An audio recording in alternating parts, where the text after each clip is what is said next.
A woman who has spent a lifetime loving and giving, only to be crushed by the very people she raised. A mother's pain runs deeper than any wound, and sometimes the most hurtful betrayal comes from the ones who are supposed to love you the most. But sometimes, breaking free from the chains of neglect can be the beginning of something greater. Subscribe to the channel and comment where you're watching from, because this story is about to take you on an emotional journey you won't soon forget. I'm Clara, 67 years old, and I never thought I'd find myself here, feeling like I'm invisible in my own home. This is not how I imagined my life after my husband died almost a decade ago. I thought I would grow old with dignity, maybe have some peace, or at least the respect of the people I love. But life has a way of surprising you, and none of it has been kind to me. My son Ethan is the root of it all. He's 30 now, but he's still the same spoiled, entitled boy I raised, just grown into a man who seems to think the world owes him everything. He doesn't care about me. He doesn't care about anyone but himself. I think the hardest part isn't even how he treats me. It's how much I let it happen, how much I tolerated over the years. I was supposed to be a mother to him, but I forgot to be a woman first. We live in a small house in the suburbs of Chicago. One I've kept as clean as I could, despite my growing health problems. I've spent my days making sure Ethan never wanted for anything, giving him everything I could to make him happy. But all he does is sit in his room playing video games, living a life of distractions and shallow friendships, while I go unnoticed. I do everything. I cook, I clean, I pay the bills. But no matter how hard I work, it's never enough. Ethan doesn't help around the house, and when he does, it's always with an attitude. He doesn't respect me. He barely acknowledges my existence unless it's to criticize something. I don't know when it started. Exactly. His disdain for me, for everything I am, but I do know it's been getting worse. Each day feels like another blow to my heart. But there was one day, one moment, that made everything unbearable. I'd been sick for a week, a fever that wouldn't go away, body aches that made getting out of bed a struggle. And instead of sympathy, instead of concern, Ethan barged into my room, sneering as he looked at me in my bed. He crossed his arms, his eyes cold as ever. "Stop faking being sick," he snapped. "You need to start cleaning up this house like a real woman.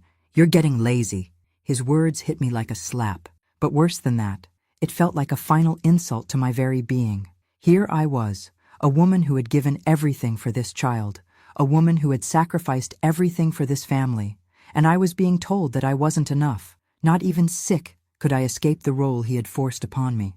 I felt my heart break in that moment. I wasn't just sick. I was broken. I was invisible. I was nothing. And for the first time, I asked myself, how did I let this happen? I had tolerated years of this, but something about those words hit differently. I knew I couldn't keep living this way. The worst part was that I had no idea how I had gotten here. When my husband died, I didn't expect Ethan to change overnight, but I thought there would be some grace, some kindness, some understanding. After all, I had just lost the man who had been my life for so many years. But Ethan, he wasn't interested in being supportive. He was interested in his own comfort, his own life. As he stood there, towering over me in my own bed, I realized how little respect I had allowed him to show me. For so many years, I let him treat me like this. I don't know if I was too afraid to challenge him or if I thought it was my duty to sacrifice my own happiness for him. But in that moment, I knew no more. I was tired. I was done. I couldn't do it anymore.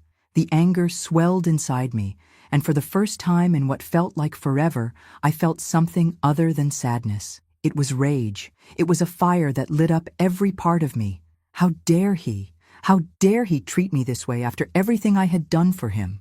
I spent the rest of the day in a daze, still reeling from the sting of his words. I cleaned the house as usual, but it felt like I was moving in a fog.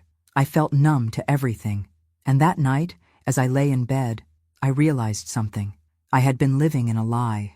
Ethan wasn't a little boy anymore. He wasn't the child I once loved and cherished, and I was no longer the woman who would stand by and take it. I didn't know what I was going to do, but I knew I couldn't stay here. I couldn't keep living in this emotional prison. I had given him everything, my love, my care, my life, but it was never enough, and that's when I made the decision. I was leaving. I wasn't sure where I was going or how I would survive without him, but I was leaving. I had to. For me, for the woman I used to be. I had to find her again. And I wouldn't find her by staying here, by allowing Ethan to continue treating me like I didn't matter. The next morning, I left. I didn't say goodbye. I didn't pack much, just enough to get by for a little while. I left him there, in that house we once called home, and I never looked back, not for a second. As I sat in my car, driving away, a strange mix of guilt and relief washed over me. What kind of mother just walks away? What kind of person am I? But the more I drove, the more I realized I was done being a martyr. I was done sacrificing myself for people who didn't appreciate it. I was done. And that's when I realized the truth. This was just the beginning. As I sit here, in this small apartment I rented, I can't help but reflect on everything that led me to this moment. The thought of leaving Ethan, of walking away from everything I had known for so many years, was harder than I ever imagined. But as much as I try to focus on what's ahead, my mind keeps drifting back to the past, the root of it all. Growing up, I never knew what it was like to feel truly loved or valued. My father was a cruel man, one who would belittle me at every turn. He was a man of few words, but when he spoke, it was always to make me feel small, to make me feel like I wasn't good enough. He'd criticize the way I looked, the way I spoke, the way I carried myself. I remember countless times, just a little girl, standing in front of him, desperately hoping for a kind word, but all I ever got was scorn. I don't know why I accepted it, but I did. I just accepted that this was what I deserved. I remember watching my mother, her face always tired, always silent, never speaking up for herself. She seemed to think that this was just the way things were, that she had no right to expect more. I learned from her, I suppose. I learned that silence was the way to survive. I learned that if I kept my head down and didn't cause trouble, I wouldn't be punished, but I wouldn't be loved either. The pattern continued when I married George. I thought I was escaping my father, but in reality, I just found a different version of him. George wasn't a cruel man, not in the traditional sense, but he was indifferent, emotionally distant. He never really saw me. He never really saw me for who I was. Instead, he saw me as someone who would take care of everything. Someone who would never ask for more, never demand anything for herself. And I did. I was the perfect wife, the perfect mother. I gave and gave, but there was nothing left for me, nothing for Clara. It wasn't until George died that I realized how much of myself I had given up for others. I had lost my identity in trying to please the people around me. I was so used to being unnoticed, to being taken for granted, that when George passed, I didn't know how to find my way back to who I was. And then came Ethan. When Ethan was born, I thought everything would be different. I thought I could pour all my love into him, that he would be the one to fill the empty spaces in my heart. But instead, I ended up repeating the same mistakes, allowing him to treat me the same way I had been treated. I loved him so much, but I never gave him the tools to understand love in return. I gave him everything, my time, my affection, my care. But in the end, I realized it was never enough. He was never enough for me, and I was never enough for him. The first time Ethan disrespected me, I brushed it off. The first time he ignored my needs, I thought maybe I was just being too sensitive. And when he started to take advantage of me, I blamed myself. I thought, this is just how it is. This is what I deserve. I didn't see the pattern. I didn't see how I was repeating the same mistakes my mother had made, how I was allowing the same cycle of emotional neglect to consume me. And then there was the sickness. It's strange how something as simple as a cold can be the tipping point, the thing that finally opens your eyes to everything you've been blind to. I look back now, and I realize that I've spent my whole life accommodating others, never asking for what I need, never speaking up, never standing up for myself. I never learned how to do that. I never learned how to say, enough. But now I see it clearly. My silence, my passivity, it's been a prison that I built for myself. I allowed others to lock me in, to dictate my worth, and I accepted it. I accepted that my feelings didn't matter, that my needs didn't matter, because I didn't believe I had the right to ask for more. I didn't believe I had the right to demand respect, to demand love. And now, here I am, 45 years of living for everyone else, and no one has ever really seen me. No one ever asked, what does Clara need? The hardest part of all this, of walking away from Ethan, of leaving behind everything I've known, is that I feel guilty. Guilt weighs heavy on my chest every time I think about my son, about the choices I've made, But deep down, I know this is the only way I can start to break the cycle. I can't fix Ethan, I can't fix the past, but I can stop living in the same cycle of neglect and self-sacrifice. I've spent my whole life bending for others. Maybe it's time I learned to stand tall for myself. And yet even now, as I sit here alone, I find myself wondering, am I making the right choice? But then, in the stillness of the apartment, a voice from my past echoes in my mind. You're not a doormat, Clara. You are more than this. And for the first time in a long time, I let myself believe it. The days after I left Ethan felt strange, as if I were existing in a fog. I didn't feel the relief I expected. I didn't feel free. Instead, there was an emptiness, a hollow space where my life used to be. The first few weeks in my new apartment were the hardest. The silence was deafening, the loneliness suffocating. I thought that running away would somehow make me feel lighter, make me feel whole again. But instead, I was confronted with the reality of my own isolation. I tried to distract myself, keeping busy, cleaning, unpacking my things, making the apartment feel like home. But nothing could fill the void inside me. Ethan's absence should have brought peace, but instead, it made me feel like I was missing something vital, like I had lost a part of myself. And then one afternoon, as I was sitting at the kitchen table, flipping through old photo albums, I got the call. It wasn't a number I recognized, but I answered anyway. It was a voicemail from the bank. Your account has been flagged for unusual activity, the robotic voice droned on. We've noticed multiple high-dollar purchases made over the past few months. Please call us immediately. I stared at the phone for a long time. My heart pounded in my chest. The weight of the world felt like it was pressing down on me in that moment. My mind raced. What was Ethan doing? What had he gotten himself into?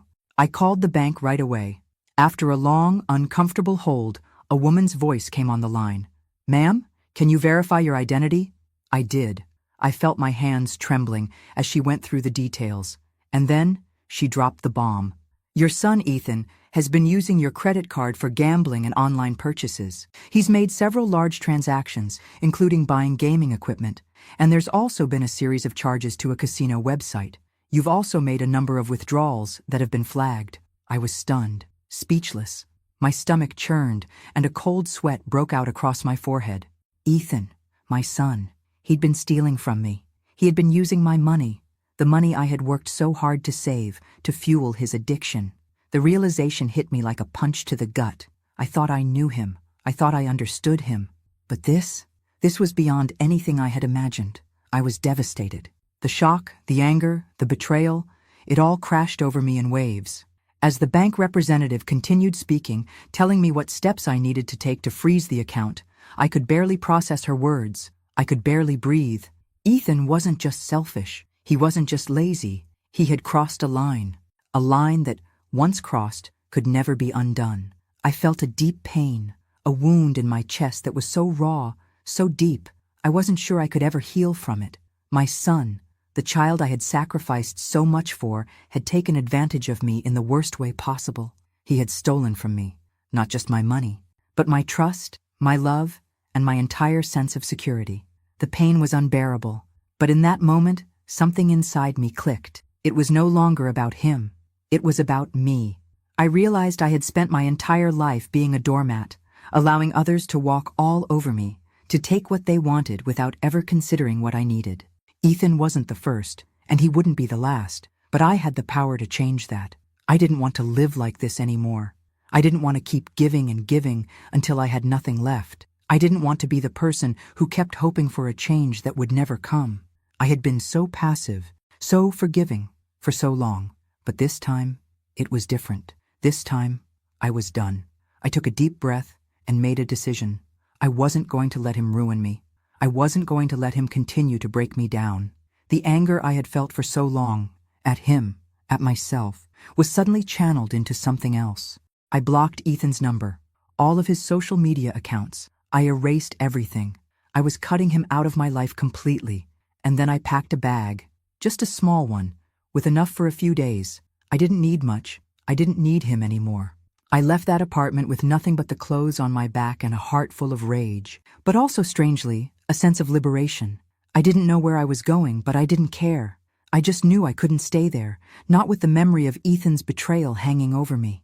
As I walked out into the cold evening air, The weight on my shoulders seemed to lift. The path ahead wasn't clear, but for the first time in so long, I felt like I was walking towards something better. I didn't know how long it would take for me to heal, or if I even would. I didn't know if I'd ever forgive Ethan, but I knew that this was the start of something new, something where I was finally in control of my own life. I drove without a destination in mind, the city lights blurring outside the window. My heart was heavy, but there was something else there now. Strength. A strength I had never known I had. I didn't look back, and I wouldn't. Ethan didn't know what hit him when I left. I could almost feel his confusion, his anger radiating through the phone, even though I refused to answer his calls. The first few days, he probably thought it was a game, that I would come back, like I always had before. But the silence stretched, and with it, the weight of reality began to set in. At first, there were signs of his struggle, but I didn't want to admit it. I didn't want to admit that I had caused this storm. I had left him alone, forced him to face the consequences of his own actions. But in truth, I wasn't sure how much longer I could hold on to this newfound strength of mine if I was to keep seeing what was happening to him. It started slowly. The house, which I had kept in order for so many years, fell into a state of disarray. Dirty dishes piled up, unopened mail cluttered the counters, and the bathroom became a battlefield of old towels and half-used toiletries. Ethan didn't care. Why should he? There was no one left to clean up after him. As the days wore on, I began to hear whispers through the small channels I had left open, through mutual acquaintances and the few neighbors who still kept in touch. People were noticing things. The house was falling apart.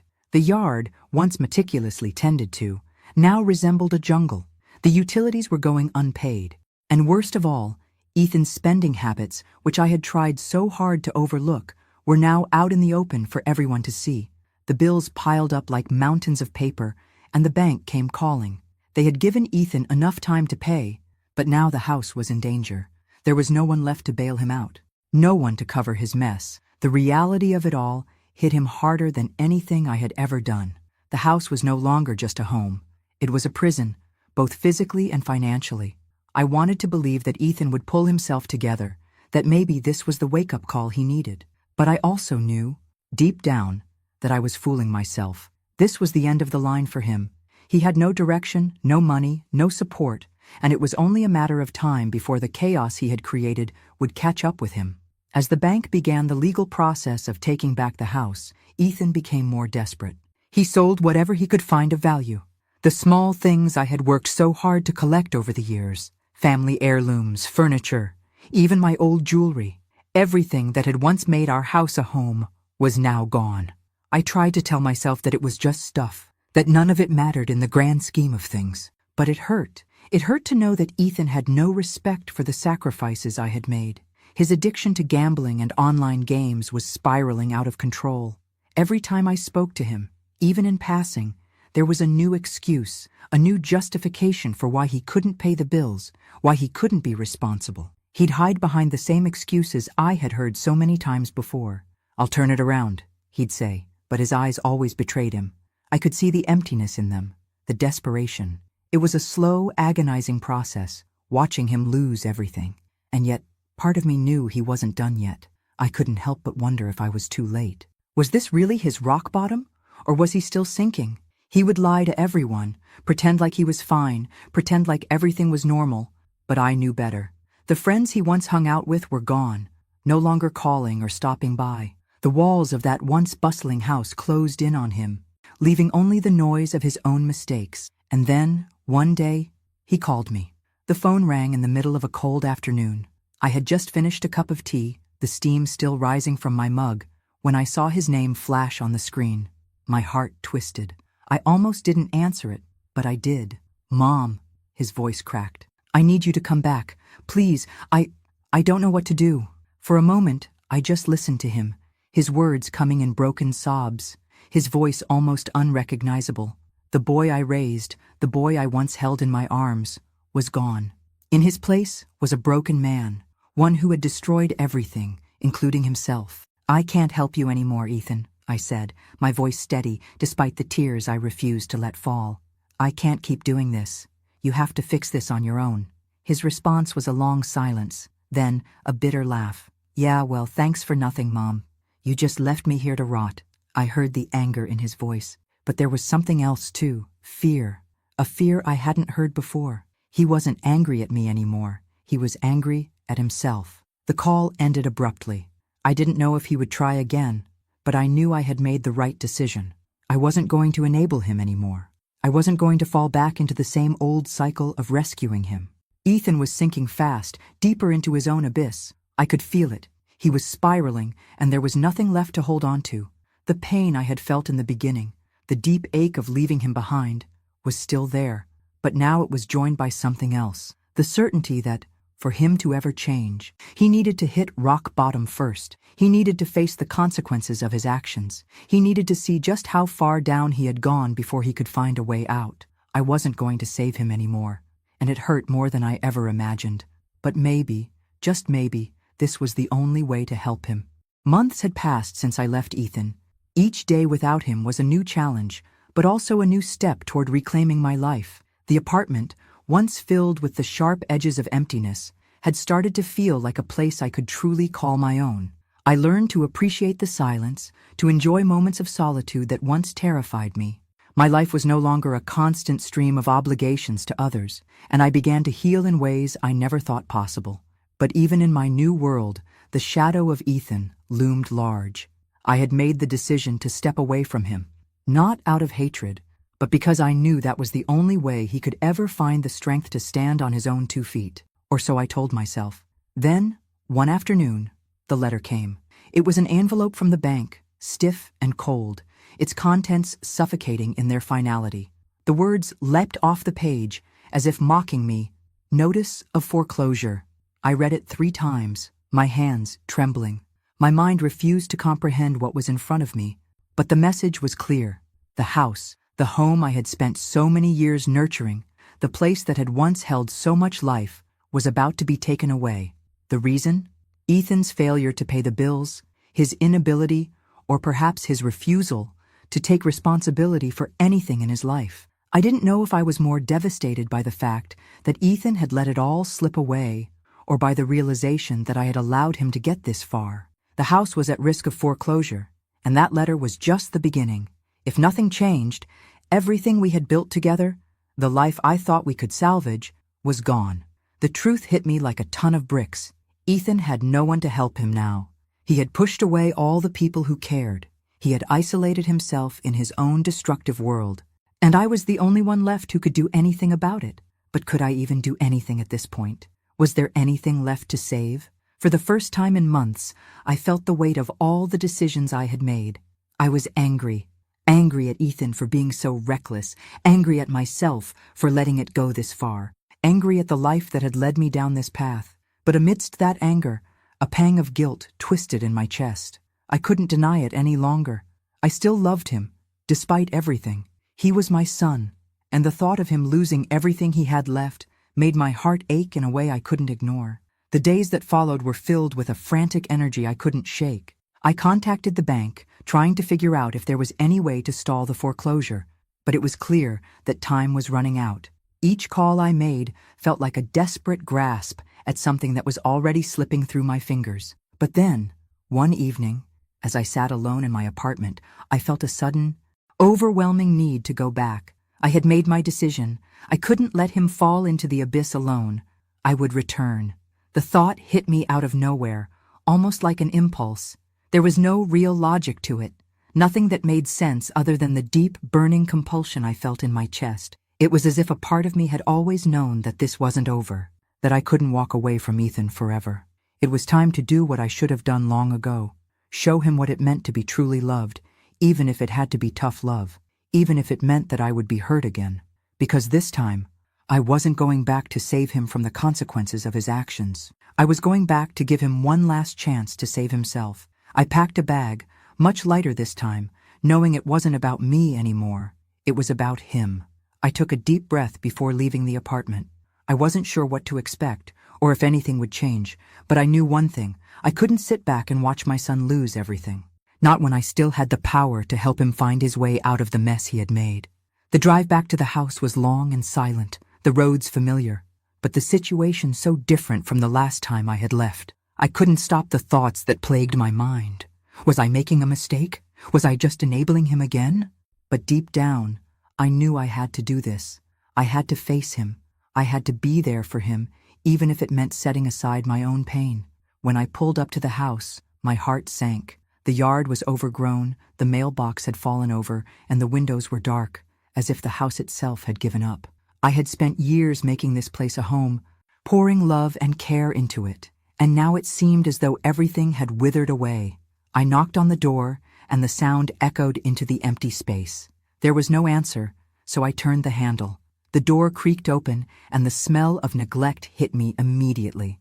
The house was in shambles, dirty dishes piled up in the kitchen, papers scattered across the floor, the once loved furniture now covered in dust. I called his name. Ethan? Nothing. I moved through the house quietly, not sure what I expected to find. I checked the living room, then the kitchen, and finally, I opened the door to his room. There he was, sitting in the middle of the room, surrounded by the remnants of his old life, empty soda cans, fast food wrappers, and the clutter of a broken man. His eyes met mine, and for the first time in so long, I saw the boy I used to know, the one who needed his mother, the one who wanted to be loved. His face was gaunt, his skin pale, and there was a hollowness in his eyes that scared me more than anything I had ever seen. "Mom," he whispered, and for a moment I thought he was going to break down in front of me, but he didn't. He just sat there, staring, unsure of what to say, unsure of what to ask for. I felt my heart twist. I wasn't sure what had brought me back here, whether it was guilt or love or a little bit of both, but in that moment, I knew something had to change. "I'm not here to save you, Ethan," I said quietly. "I'm here to help you save yourself." And so, it began again. It felt like a fresh start, yet the weight of everything that had led me here still lingered. The house, once my sanctuary, had become a symbol of neglect and pain. But I was determined to change that, determined to rebuild. This time, not just the house, but my relationship with Ethan. I made the decision to send Ethan to rehab. It wasn't a decision I took lightly. Part of me felt like I was enabling him again, doing everything for him. But another part of me knew that if he was ever going to find his way, he needed a solid foundation to start from.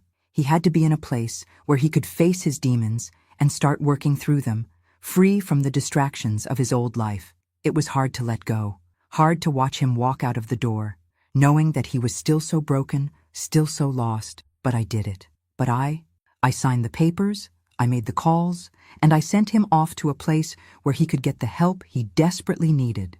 The rehab center was miles away, and at first, I didn't hear much from him. A part of me hoped he would find the strength to fight his addiction, that he would come back a changed man. But I also knew that it wouldn't be easy. The journey was going to be long. Still, I couldn't help but hope. While Ethan was away, I took the time to rebuild the house. The clutter was gone, the broken furniture replaced with something new, something that felt like it could have a future. I scrubbed the floors, painted the walls, and made sure every room reflected the fresh start we both needed. It was strange at first. A part of me felt like I was redoing everything I had done before, trying to erase the years of heartache and mistakes. But I pressed on, pushing through the memories of everything that had happened here, determined to make this house a home once more. For me, for Ethan. When Ethan returned, he seemed different. He looked thinner, quieter, but there was a glimmer of something in his eyes that hadn't been there before, a kind of hope, though fragile, that made me believe he had changed. I welcomed him back into the house with open arms, hoping that the rehab would be the turning point he needed. "I'm proud of you for going through with it," I said to him as we sat down together on the couch. I meant it, though I was careful with my words. I didn't want to set him up for failure by expecting too much too soon. The road to recovery would be slow. I knew that, but I also knew it was possible. "I want to do better, Mom," Ethan said, his voice quiet but sincere. "I want to make things right. I know I've hurt you, and I know I've messed up, but I'm trying." That was all I needed to hear. I had to believe in his words. I had to give him that chance. So I offered him a second chance, one that wasn't easy for me. I told him he could live with me while he got back on his feet.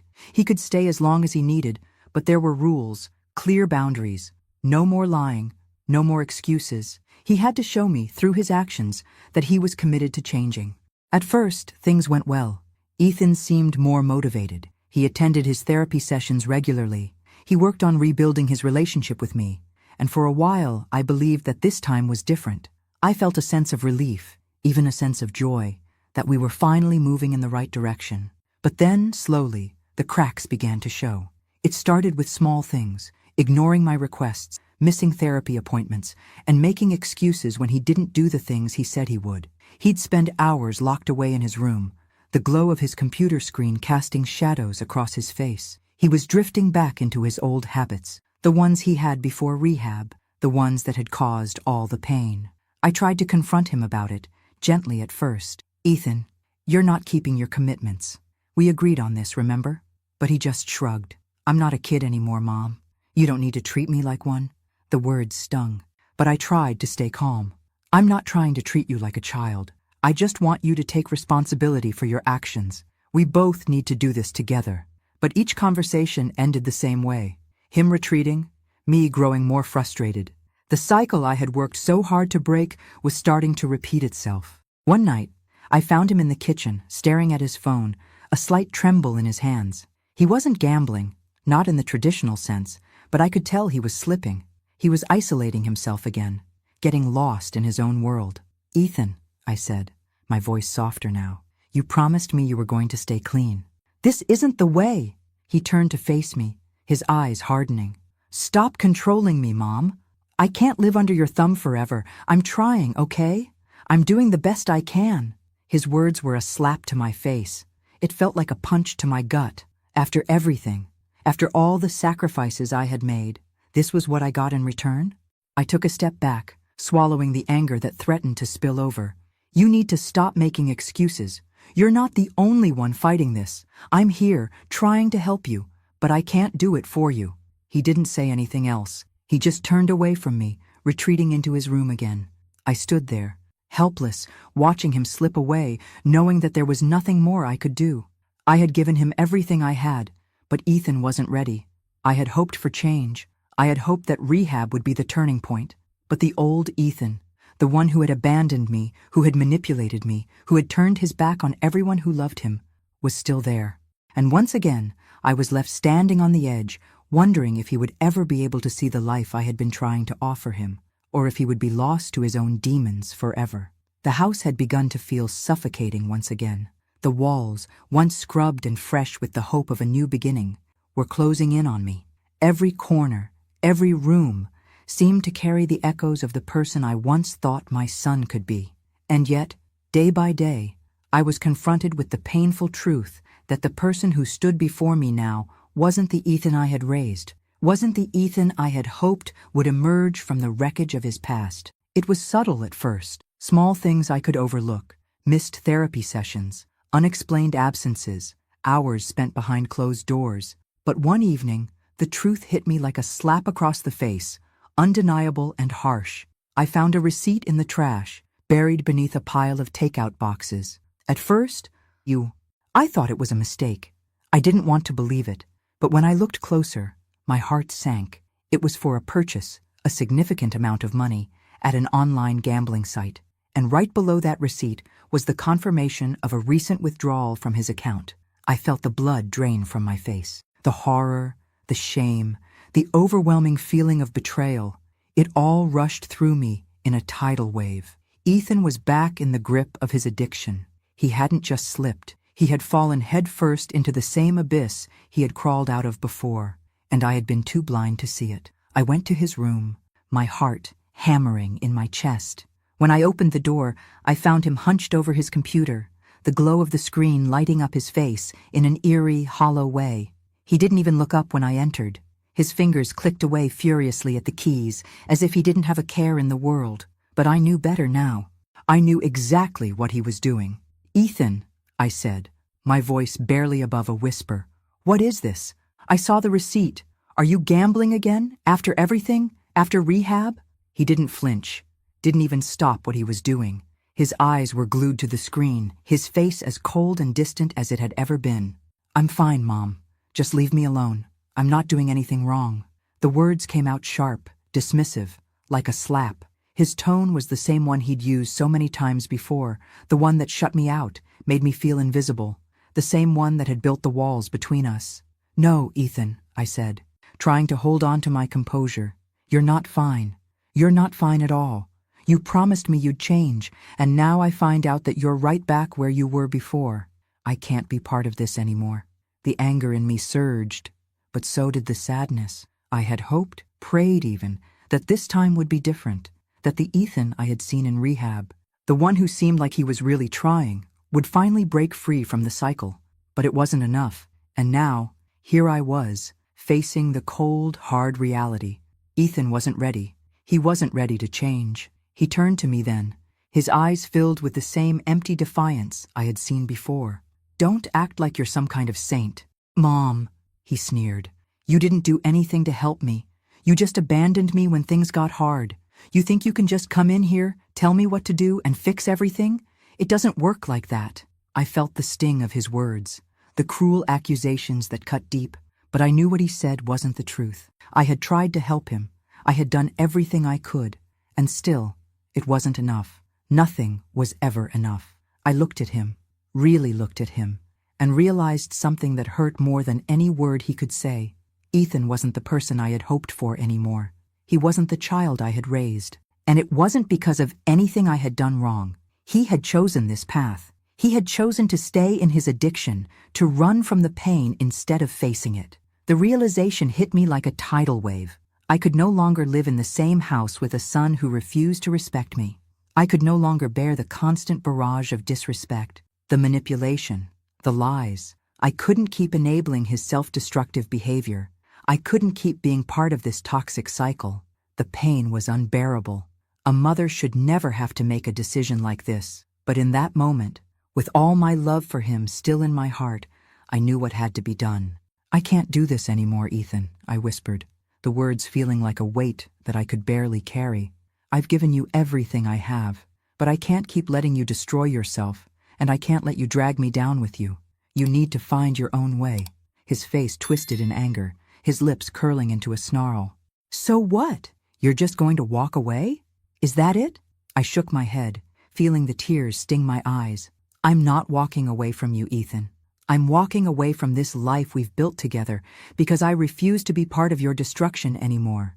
You need to take responsibility for yourself. I can't do it for you."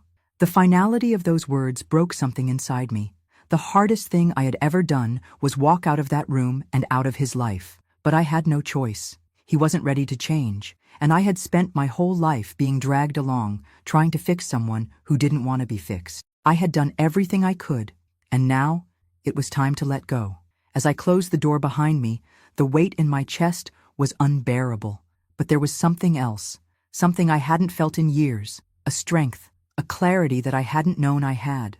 I wasn't giving up on Ethan, but I was giving up on the idea that I could save him. I was done being his savior. I couldn't fix him.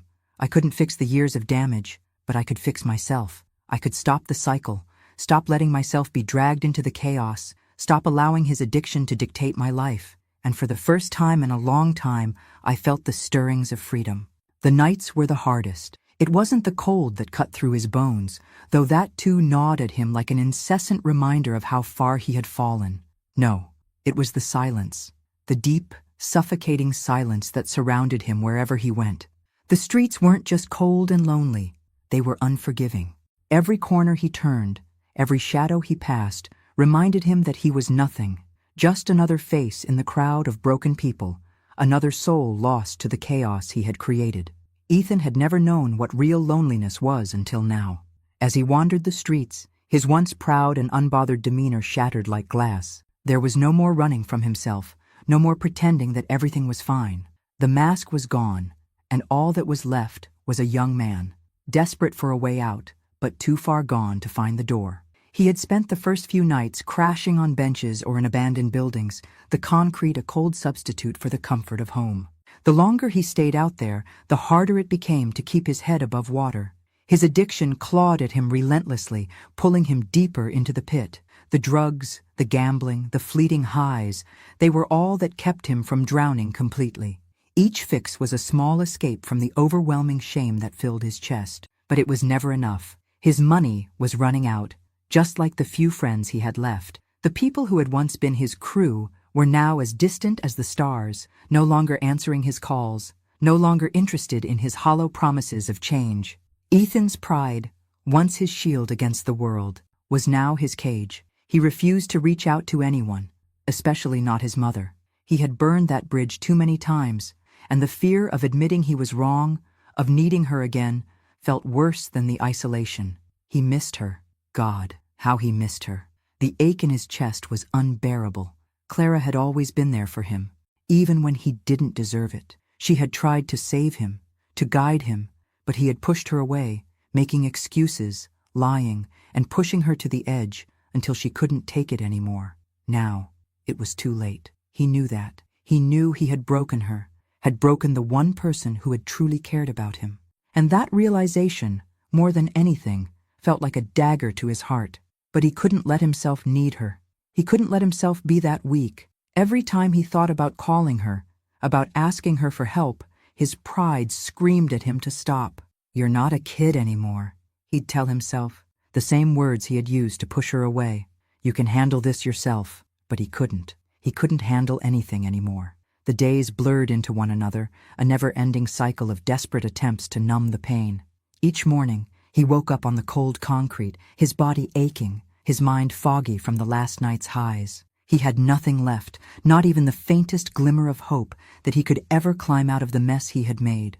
He had tried, once, or maybe he had just told himself he would try. Rehab, promises to Clara, the fleeting moments when he felt like he could make a change, but the darkness inside him was too strong, the addiction too powerful, and now there was no way out. Ethan had hit rock bottom, but it wasn't the kind of rock bottom that made you want to rise up. No, it was the kind that kept you in place, frozen in despair, with no way of seeing past the darkness. The shame was like a weight on his chest, suffocating him, and with every step he took, he felt more and more like he was sinking into the quicksand of his own making. The streets had become his home, his prison. He was no longer the boy who had dreams and ambitions, no longer the son Clara had raised. Now he was just another broken soul wandering the streets, consumed by rage, fear, and addiction. There were moments, brief, fleeting moments, when he thought about reaching out, when he thought about calling his mother, apologizing, begging her to come back and save him. He missed the comfort of her voice, the safety of her presence, but the walls of pride he had built around himself were too high. He couldn't let them crumble, not yet, and so he stayed silent. He stayed lost. As the days turned into weeks, and the weeks into months, Ethan's world grew smaller. The people who had once shared his vices drifted away, and he was left with nothing but the gnawing emptiness that he couldn't escape. He had no one except himself, and that, he had to admit, was the scariest part.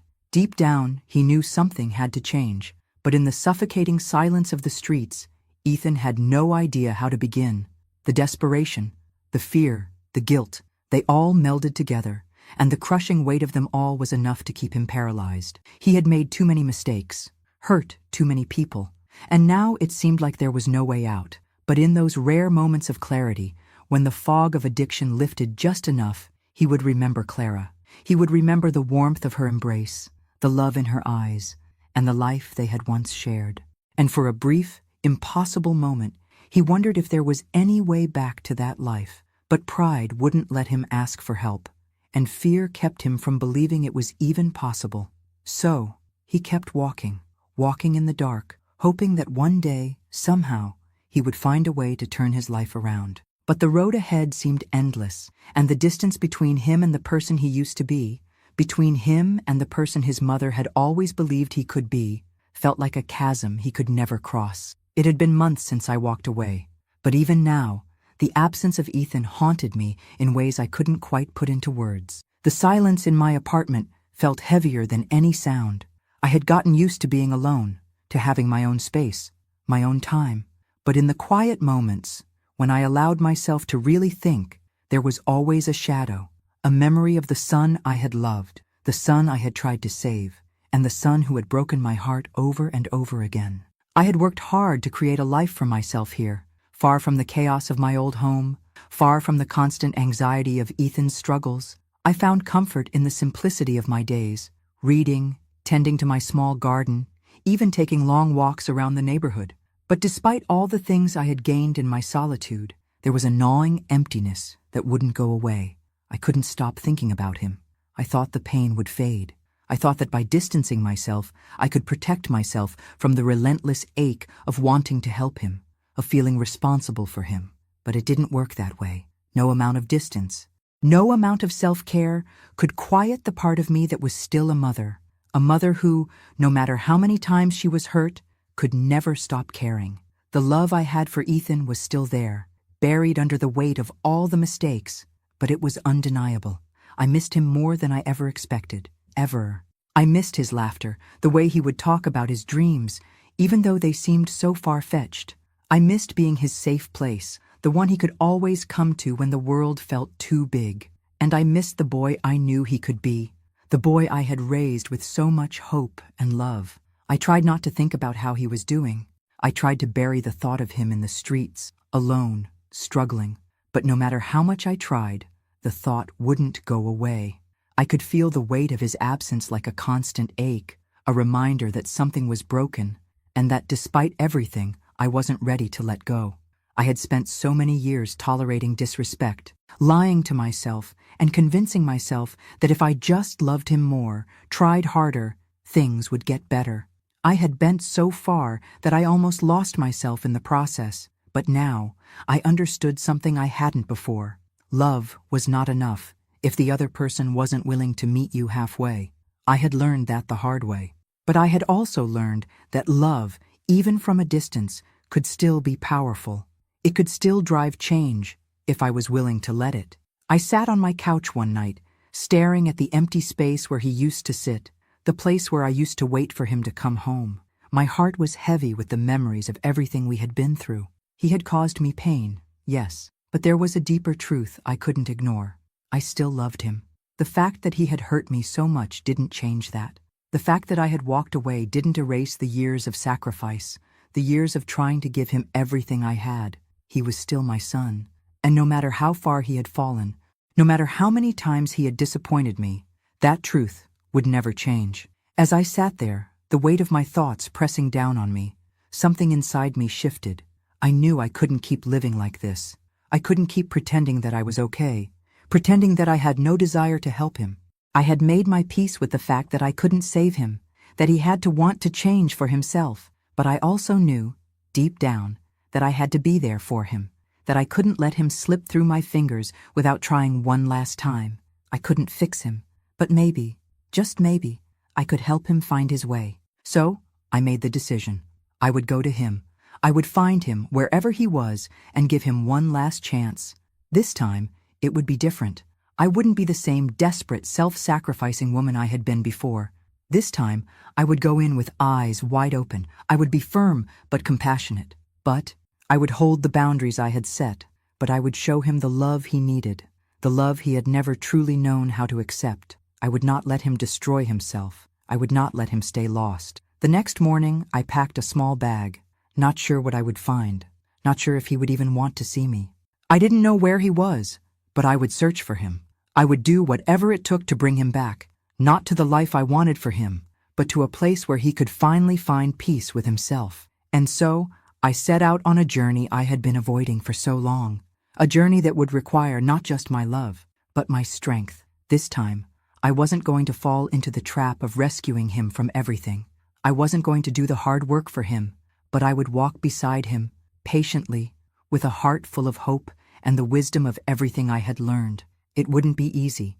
It would never be easy, but I was ready. And for the first time in years, I felt a sense of purpose return to me. I was no longer just the woman who had been hurt. I was a mother who was ready to fight for her son, not by fixing his mistakes, but by showing him how to rise above them.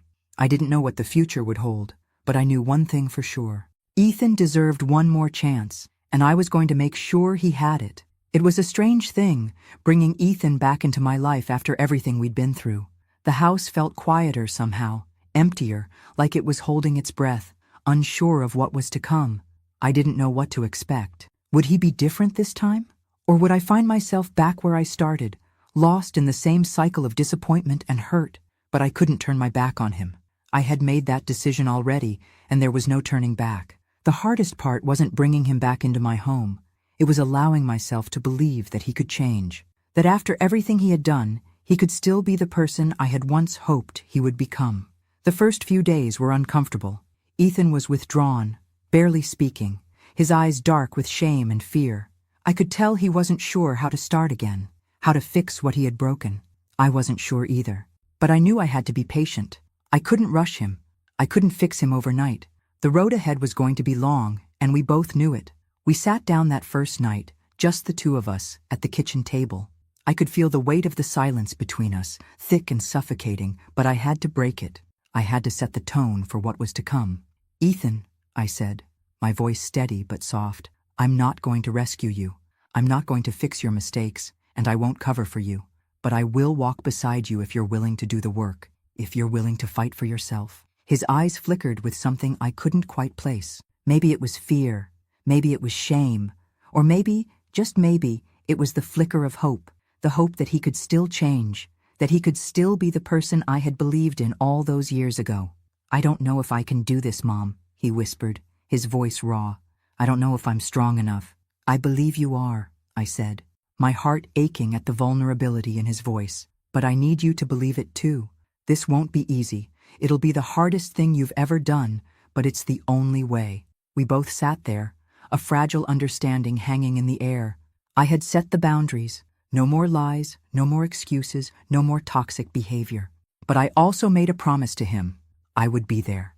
Not to carry him, but to help him find his own strength. The next day I took him to therapy. At first he resisted, unwilling to talk, unwilling to face the demons he had buried deep within himself. But I insisted. I wasn't going to let him retreat again. Not into himself, not into the darkness that had almost swallowed him whole. The therapy sessions were tough. Ethan struggled to open up, his walls thick and built from years of hurt and disappointment. He would sit there in silence, the therapist's questions hanging in the air like an unspoken challenge. But each session, he started to crack a little more. He began to share pieces of himself, pieces that I hadn't seen in so long.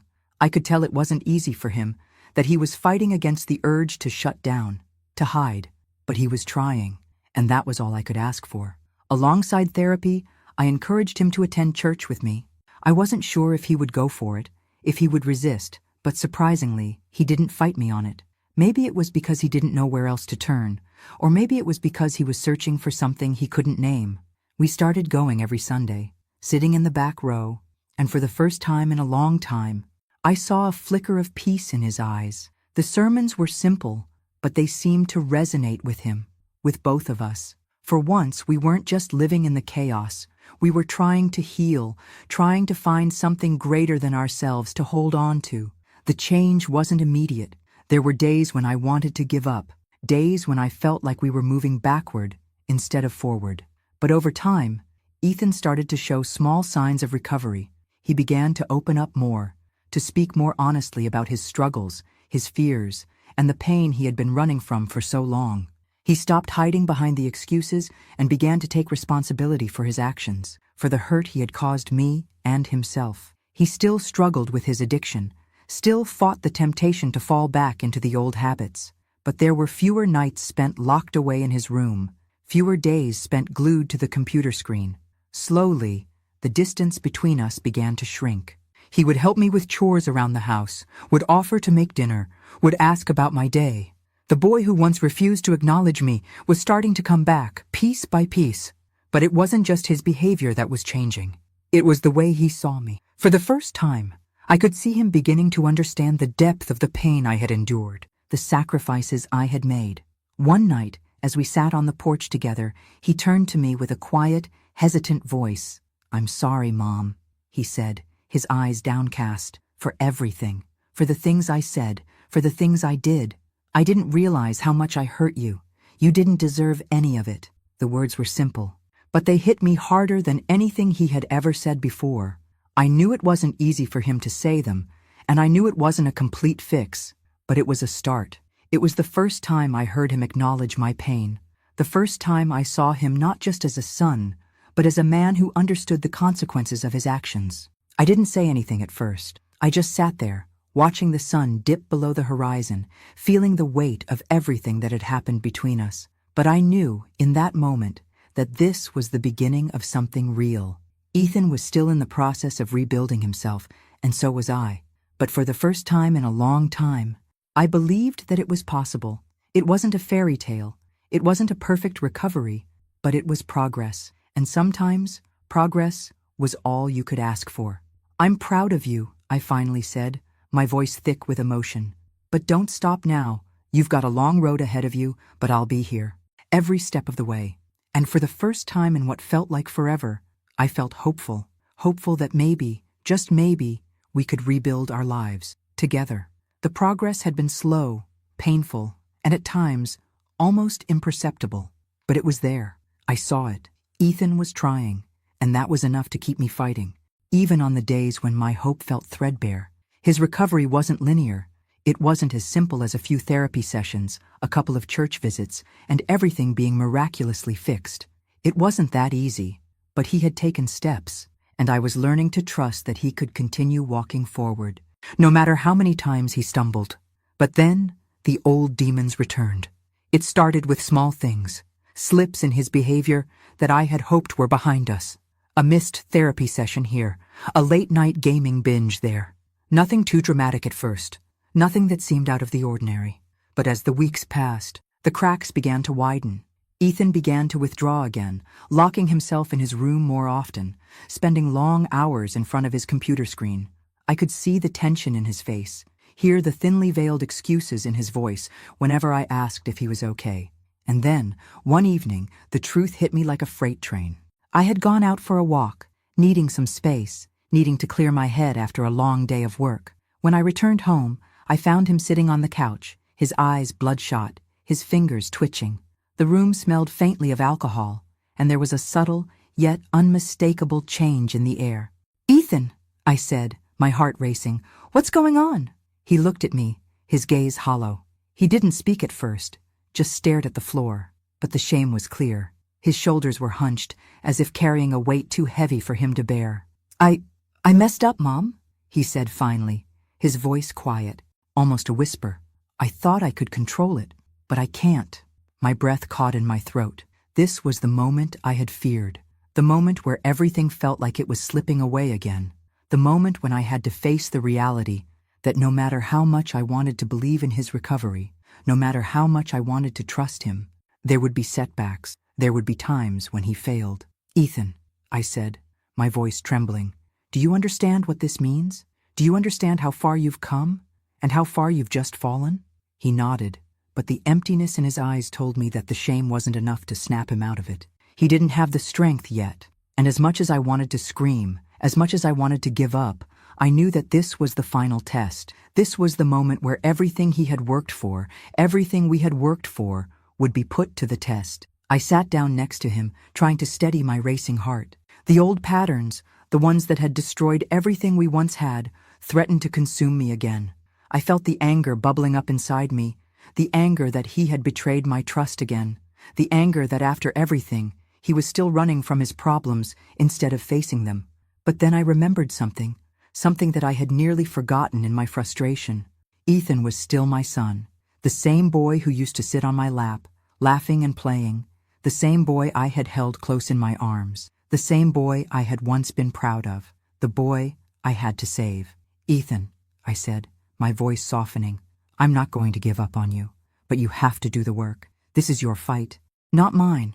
I can't fight this for you anymore. You need to fight for yourself, and I'll be right here beside you. But you need to choose it.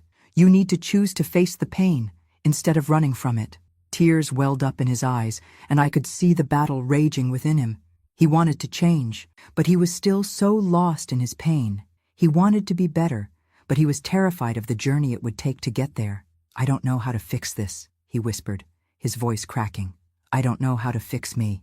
I took a deep breath, gathering all the strength I had left. This wasn't just about Ethan anymore. It was about me too. It was about not letting my own fear, my own pain, dictate the choices I made. It was about me learning to forgive, not just him, but myself. The forgiveness I was about to offer wasn't easy. It wasn't clean. It wasn't a simple, "everything's okay now" moment. No, the forgiveness I had to give was messy, raw, and painful. But it was necessary for both of us. "I don't expect you to be perfect, Ethan," I said, my voice thick with emotion. "I don't expect you to get it right every time, but you have to try. You have to keep trying, because I can't do this for you anymore. You're the only one who can make the choice to get better." Ethan sat there, his face buried in his hands, his body shaking with silent sobs. I could hear the pain in his breath, the weight of all the years he had spent running from his demons. The anger I had felt earlier began to melt away, replaced by something deeper, compassion. I understood his fear. I understood his hesitation. It wasn't just the addiction that was holding him back. It was the shame. It was the fear that he wasn't worthy of redemption. I reached over and placed my hand on his shoulder, giving him the space to cry, to grieve, to let go of all the things he had been holding in for so long. "I forgive you, Ethan," I said quietly, "but I need you to